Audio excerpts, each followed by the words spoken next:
Exit പോളിൽ Uttar Pradesh, Bihar, west Bengal ഈ 3 സംസ്ഥാനങ്ങൾ എടുത്തു കഴിഞ്ഞാൽ കൗതുകരമായിട്ട് എനിക്ക് തോന്നിയത് BJP തെരഞ്ഞെടുപ്പിന് മുമ്പ് എത്ര സീറ്റാണോ അവകാശപ്പെട്ടിരുന്നത് ഏതാണ്ട് അതിന് അടുക്ക പിടിച്ച് എക്സിറ്റ് പോളിൽ സീറ്റ് വന്നിട്ട് ഇപ്പോൾ ഉത്തർപ്രദേശ് എടുത്തു കഴിഞ്ഞാൽ അവർ 74-75 സീറ്റ് നേടും എന്ന് BJP അവകാശപ്പെട്ടിരുന്നു.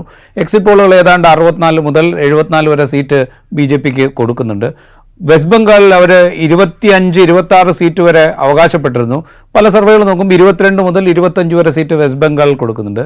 ബീഹാറിലും ഏതാണ്ട് അവർ അവകാശപ്പെടുന്നതിനടുത്ത് 30 മുതൽ 33 വരെ സീറ്റ് എക്സിറ്റ് പോളുകൾ കൊടുക്കുന്നുണ്ട്. അപ്പോൾ ഇത് എന്താ പറയുക, നമ്മൾ ഇലക്ഷൻ സിനാരിയോയിൽ കണ്ടത് ഇപ്പോൾ ഉത്തർപ്രദേശും ബീഹാറും നേരിട്ട് അറിയാവുന്നതാണല്ലോ. ആ ഇലക്ഷൻ സിനാരിയോയിൽ കണ്ടുവരുന്നതിനനുസരിച്ചുള്ളൊരു പാറ്റേൺ ആയി തോന്നുന്നുണ്ടോ?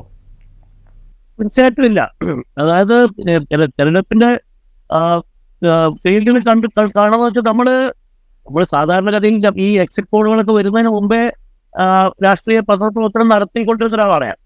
അപ്പോൾ അടിസ്ഥാനപരമായിട്ട് ഈ ജനങ്ങളുടെ വികാരം മനസ്സിലാക്കാൻ വേണ്ടിയുള്ള ഫീൽഡ് റിപ്പോർട്ടിംഗ് എന്ന് പറയുന്ന ഒരു പരിപാടിയാണ് നമ്മൾ ചെയ്യുന്നത്.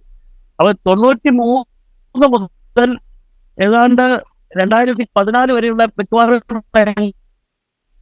തെരഞ്ഞെടുപ്പുകളിലും എൻ്റെ ഈ ഗട്ട് ഫീലിംഗ് ശരിയായി വന്നിട്ടുള്ളൊരു കാഴ്ചയെടുപ്പ് 2004 ഇതേപോലെ സമാനമായ രീതിയിൽ ഇന്ത്യയിലുള്ള മാധ്യമപ്രവർത്തകരിൽ ഞാനടക്കം ഒരു വിരലെണ്ണാവുന്ന ആൾക്കാർ മാത്രമാണ് ഇന്ത്യ തുടങ്ങുന്നില്ല എന്നും വാജ്പേയി നേതൃത്വത്തിലുള്ള ഇന്ത്യ സർക്കാർ പരാജയം നേടാൻ സാധ്യതയുണ്ടെന്ന് പറഞ്ഞിട്ടുള്ള വളരെ ചുരുക്കം നാമമാത്രമായ പത്രപ്രവർത്തകരുടെ കൂട്ടത്തിലാണ് എൻ്റെ സ്ഥാനം ഉണ്ടായിരുന്നത്. അന്ന് എക്സിറ്റ് പോൾ ഉണ്ടായിരുന്നു. അന്ന് 2004 എക്സിറ്റ് പോളുകൾ മുഴുവൻ തെറ്റിച്ചുകൊണ്ടാണ് വാജ്പേയിയുടെ ഭരണം മാറുന്നത്. സമാനമായ രീതിയിൽ 2021 പശ്ചിമ ബംഗാളിൽ നടന്നിട്ടുള്ള നിയമസഭാ തെരഞ്ഞെടുപ്പിലും എല്ലാ എക്സിറ്റ് പോളുകളും തെറ്റുകയും തൃണമൂൽ കോൺഗ്രസ് വീണ്ടും വലിയ ഭൂരിപക്ഷത്തോടെ BJP വലിയ രീതിയിൽ മുന്നേറുമെന്ന് പ്രഖ്യാപിച്ചിട്ടുള്ള ഒരു തെരഞ്ഞെടുപ്പായിരുന്നു 2021 പശ്ചിമ ബംഗാളിൽ കണ്ടത്.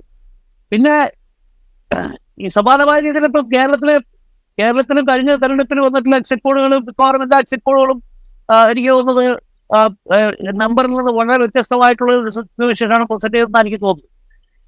അല്ലേ? ഞാൻ കേരളത്തിലെ കഴിഞ്ഞ അസംബ്ലി തെരഞ്ഞെടുപ്പിന് ശേഷം സുവിശേഷമായിരുന്നില്ലേ? ഏതാണ്ട് LDF അധികാരത്തിൽ തിരിച്ചു വരും എന്ന് കഴിഞ്ഞ നിയമസഭാ തെരഞ്ഞെടുപ്പിൽ പല എക്സിറ്റ് പോളുകളും പ്രവചിച്ചെങ്കിലും സീറ്റുകളുടെ എണ്ണത്തിലൊക്കെ വലിയ വ്യത്യാസം ഉണ്ടായിരുന്നു.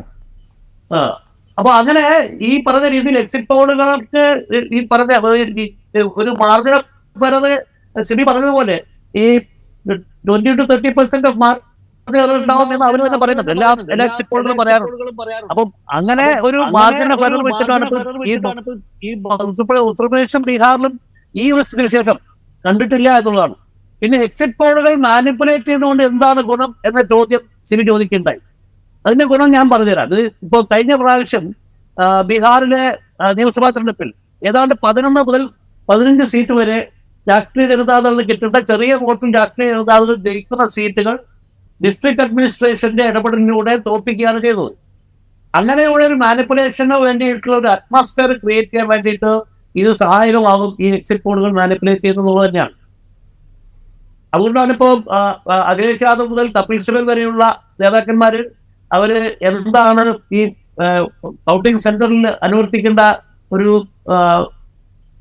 ഒരു ഒരു മാതൃക പെരുമാറ്റച്ചട്ടമൊക്കെ ഈ പ്രതിപക്ഷത്തിന്റെ കൗണ്ടിംഗ് ഏജന്റുമാർക്ക് നൽകാനുള്ള പ്രധാനപ്പെട്ട കാരണം തന്നെ ഈ ബീഹാർ എക്സ്പീരിയൻസ്. കഴിഞ്ഞ ഉത്തർപ്രദേശിലും സമാനമായ രീതിയിൽ 6-7 സീറ്റുകളിൽ ഡിസ്ട്രിക്ട് അഡ്മിനിസ്ട്രേഷൻ ജയിപ്പിക്കുകയാണ് ചെയ്തത്. ഇപ്പൊ സണ്ണിയെ പോലെയുള്ള നോർത്ത് ഇന്ത്യയിൽ കുറെ കാലമായിട്ടുണ്ടായിരുന്ന ആൾക്കാർക്കും എനിക്കൊക്കെ കൃത്യമായിട്ട് അറിയാം എങ്ങനെയാണ് ഈ ഇത്തരത്തില് ഒരു ഡിസ്ട്രിക്ട് അഡ്മിനിസ്ട്രേഷൻ വഹിക്കുന്ന റോൾ എന്താണ് എന്നുള്ളതിനെ പറ്റിയിട്ട് കൃത്യമായിട്ട് നമുക്ക് എല്ലാവർക്കും അറിയാം. ഈ ചെറിയ മാർജിനൽ വിക്ടറി ഉണ്ടാവുന്ന സീറ്റുകളിൽ തീർച്ചയായും ഡിസ്ട്രിക്ട് അഡ്മിനിസ്ട്രേഷന് ഒരു വലിയ റോളുണ്ട് അതിന്റെ റിസൾട്ട് പ്രഖ്യാപിക്കുന്നത്.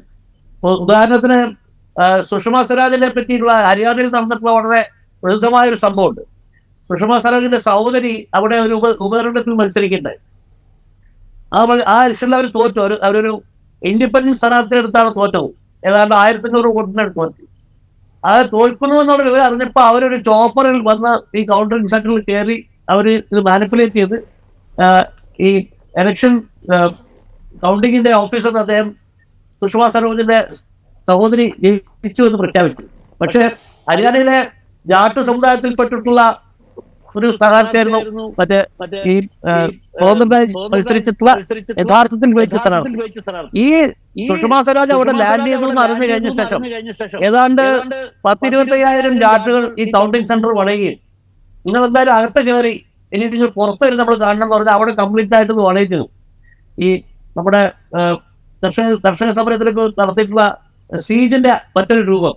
അങ്ങനെ അവസാനം ഈ കൗണ്ടിങ് ഈ സ്ഥിതി വളരെ മോശമാണെന്ന് മനസ്സിലായ ശേഷം രണ്ടാമത് മാറ്റി പറഞ്ഞിട്ടുള്ള സുഷമാ സ്വരാജിന്റെ സഹോദരി ജയിപ്പിച്ച ആ സീറ്റിൽ വീണ്ടും ഈ സ്വതന്ത്ര സ്ഥാനാർത്ഥിയെ ജയിപ്പിക്കുന്ന ഒരു സിറ്റുവേഷൻ ഉണ്ടായി.